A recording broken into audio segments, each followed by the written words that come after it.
Bonjour à tous et bienvenue dans ce tutoriel qui portera sur le fonctionnement de la notation Rubik's Cube.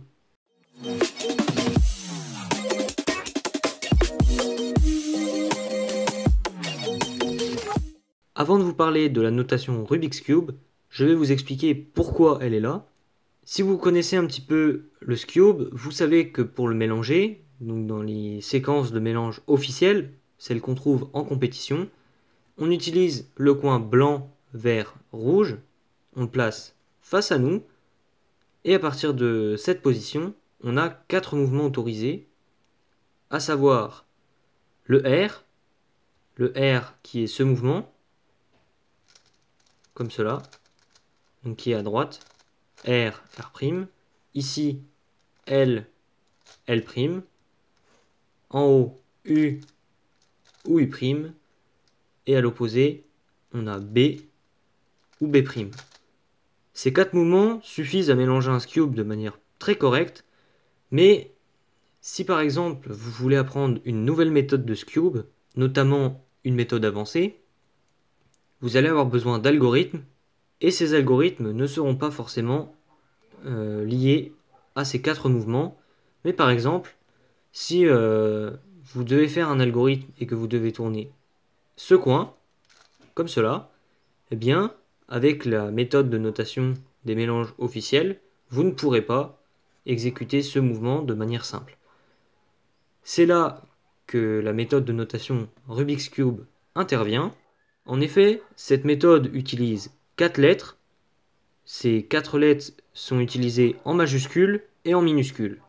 Les majuscules sont réservées à l'étage du haut, donc aux 4 coins du haut, et on trouve sur l'étage du bas les lettres minuscules.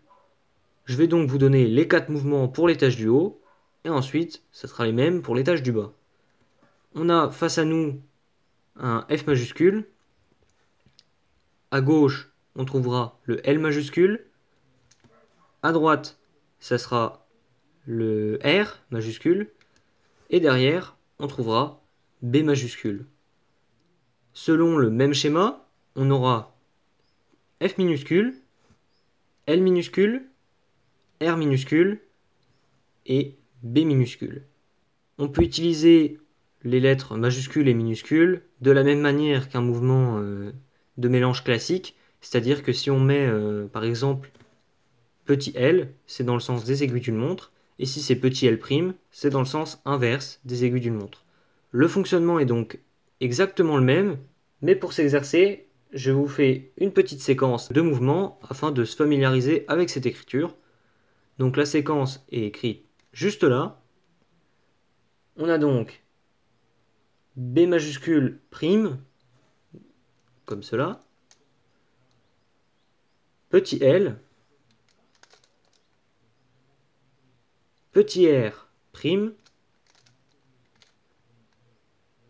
petit b, pour rappel c'est celui qui est à l'opposé, hop, sur le bas. Ensuite grand L, petit l prime, grand R, petit b prime,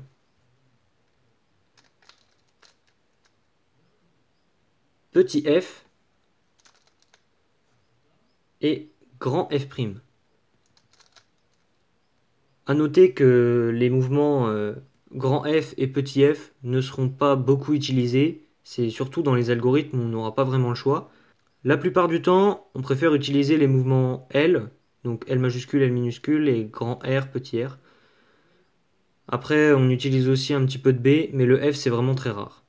Voilà, c'est déjà la fin de ce petit tutoriel. J'espère qu'il vous aura plu et que ça vous aura permis de vous familiariser avec cette notation.